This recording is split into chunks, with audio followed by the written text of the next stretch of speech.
Cease fire के लिए भारत के सामने गिड़गिड़ाना और फिर उसे तोड़ना, ये पाकिस्तान की पुरानी आदत बन चुकी है। हालांकि पाकिस्तान अपनी करतूतों से बाज नहीं आ रहा है। पाकिस्तानी प्रधानमंत्री शहबाज शरीफ के बयान में बौखलाहट साफ झलक रही है। शनिवार को देश को किए गए संबोधन में शहबाज शरीफ ने कहा है कि हाल ही में जो भारत ने किया वो गलत था, जिसे हमारी फौज ने भरपूर जवाब दिया है। पहलगाम हमले को बहाना बनाकर भारत ने हम पर जंग थोपी। भारत के बेबुनियादी इल्जाम पर पाकिस्तान ने फिर से निष्पक्ष जांच की पेशकश की है। शहबाज ने आरोप लगाया है कि भारत ने ड्रोन और मिसाइल हमलों से पाकिस्तान के नागरिकों को निशाना बनाया। रिहायशी इलाकों में भारत ने हमले कर हमारे सब्र का इम्तहान लिया है। भारतीय सेना ने पाकिस्तान के आर्मी कैंप और जखीरों के अड्डों को निशाना बनाने की नाकाम कोशिश की। शहबाज शरीफ ने सीज फायर के लिए चीन और डोनाल्ड ट्रंप और खाड़ी देशों को धन्यवाद किया है। शहबाज शरीफ ने बोला है कि मैं अमेरिका के राष्ट्रपति डोनाल्ड ट्रंप का शुक्रिया अदा करना चाहता हूं, जिन्होंने सीज फायर के लिए अहम भूमिका निभाई। दुश्मन के फौजी अड्डे, असलहे के अंबार और एयर बेसेस देखते ही देखते सब खंडरात बन गए। उनके राफेल हमारे शाहीनों के निशाने पर आए और अल्लाह के फजल से फेल हो गए। हमारी ये कार्रवाई उस बोसीदा नजरिए के खिलाफ थी जो इंसान दुश्मनी, जारहियत, मजहबी जनून और तासुब पर कायम है। ये हमारी गैरत और असूलों की फतह है। हमने दुश्मन के साथ वही किया जो एक बावकार कौम को ज़ेब देता। 8 मई को पाकिस्तान की ओर से मिसाइल और ड्रोन हमलों के कारण आईपीएल 2025 को एक सप्ताह के लिए सस्पेंड कर दिया गया था। भारत पाकिस्तान के बीच जारी सैन्य संघर्ष पर विराम लगाने के बाद से लीग को दोबारा शुरू होने की चर्चाएं अब तेज हो गई हैं। 9 मई को एक सप्ताह के लिए निलंबन की गई 2025 की आईपीएल सीजन अब गुरुवार 15 मई और 16 मई से दोबारा शुरू होने के लिए तैयार है। रिपोर्ट के अनुसार भारतीय क्रिकेट कंट्रोल बोर्ड शेष कार्यक्रम और मैचों की तैयारी अंतिम रूप देने के लिए लगातार मंथन कर रहा है। खबरों के माने तो धर्मशाला को छोड़कर सभी मैच भारत के अलग अलग हिस्सों में खेले जाएंगे।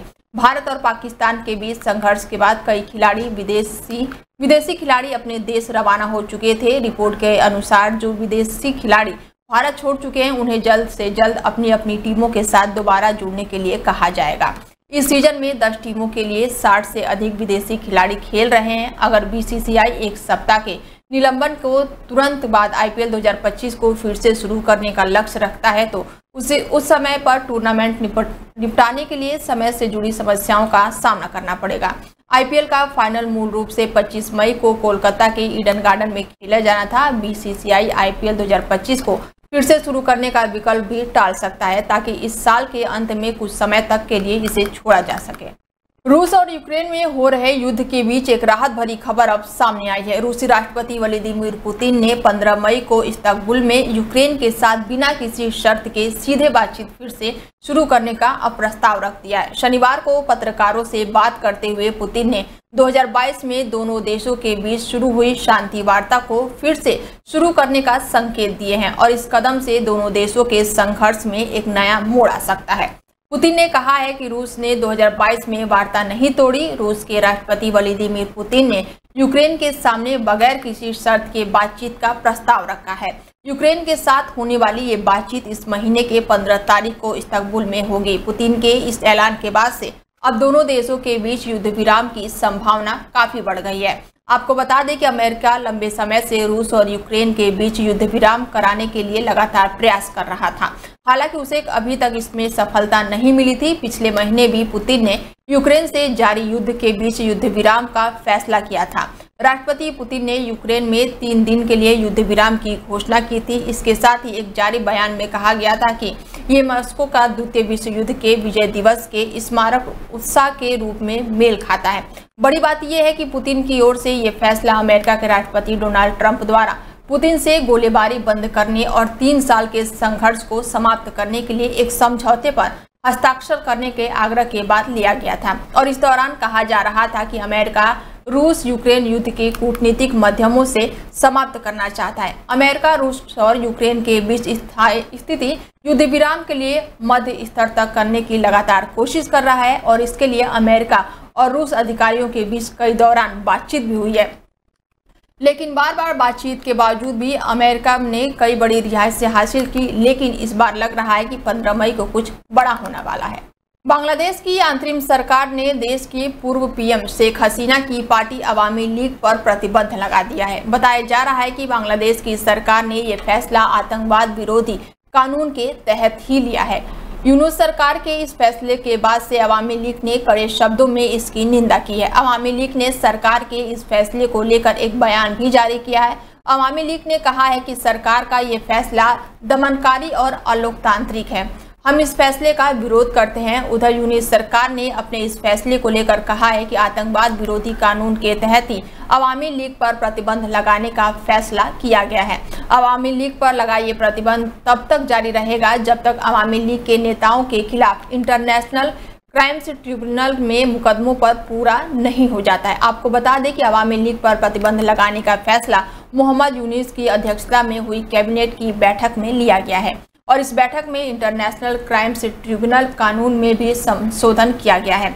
इसके तहत अब किसी भी राजनीतिक दल और उसके नेताओं के खिलाफ मुकदमा चलाने की अनुमति मिल गई है। अवामी लीग की स्थापना 1949 में हुई थी और ये बांग्लादेश की 2 प्रमुख पार्टियों में से एक है जो लंबे समय तक सरकार में रही है। पूर्व पाकिस्तान के समय बंगालियों के लिए स्वतंत्रता आंदोलन के नेतृत्व में इसी पार्टी ने 1971 को मुक्त संग्राम के अहम भूमिका निभाई थी। हालांकि अब ऐसा लग रहा है कि बांग्लादेश में खलीदा जिया की बांग्लादेश नेशनल पार्टी यानी कि बीएनपी का प्रभाव लगातार बढ़ने वाला है। वो मेडिकल ट्रीटमेंट पूरा कर लंदन से ढाका लौट आई हैं और इसके साथ ही उनकी पार्टी ने जल्दी चुनाव कराने के लिए यूनुस सरकार पर लगातार प्रेशर बनाना शुरू कर दिया है।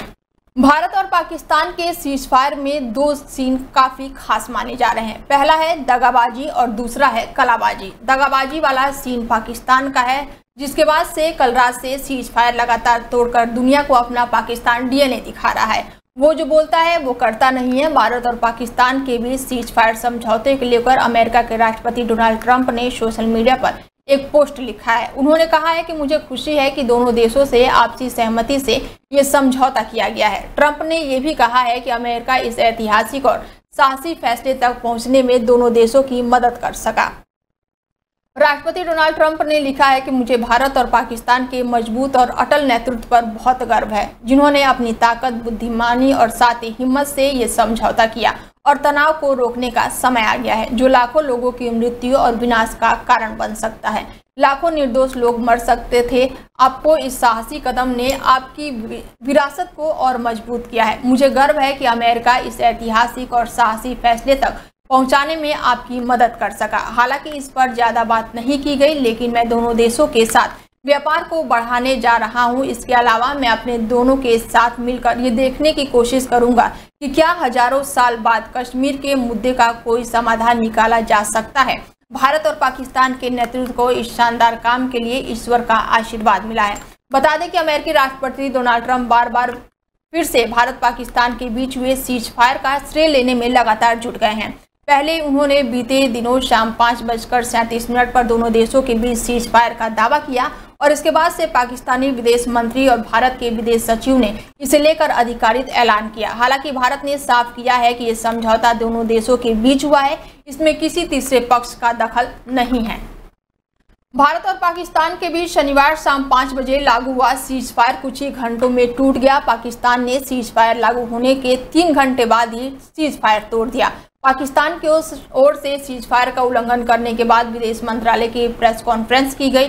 वहीं आज सुबह से ही सीमा के पास कई इलाकों में शांति बनी हुई है। दोनों देशों के संघर्ष विराम ऐलान से पहले ही अमेरिकी राष्ट्रपति डोनाल्ड ट्रंप ने सोशल मीडिया पर इसे लेकर पोस्ट किया और पूरा श्रेय लेने का प्रयास किया, जबकि भारत ने साफ शब्दों में कहा है कि ये संघर्ष विराम सिर्फ 2 देशों के बीच बातचीत के बाद लिया गया है। लेकिन रात 11 बजे विदेश सचिव ने दोबारा प्रेस कॉन्फ्रेंस कर ये बताना पड़ा कि पाकिस्तान ने शाम होते होते संघर्ष विराम का उल्लंघन कर दिया और भारतीय सेना ने उनका जवाब दिया। बीते 4 दिन की झड़प कई दशकों से भारत और पाकिस्तान के बीच सबसे खतरनाक टकराव है। आशंका थी कि ये तनाव कहीं बड़ी सैन्य जंग में ना बदल जाए। बता दें कि भारत ने 7 मई को ऑपरेशन सिंदूर के तहत पाकिस्तान और पाकिस्तान अधिकृत कश्मीर यानी कि पीओके में 9 आतंकी ठिकानों पर हमला किया था। भारत की ये कार्रवाई 22 अप्रैल को पहलगाम में हुए आतंकी हमले के जवाब में थी, जिसमें 26 पर्यटकों की निर्मम हत्या कर दी गई थी। इसके बाद से पाकिस्तान ने लड़ाकू विमानों, ड्रोन और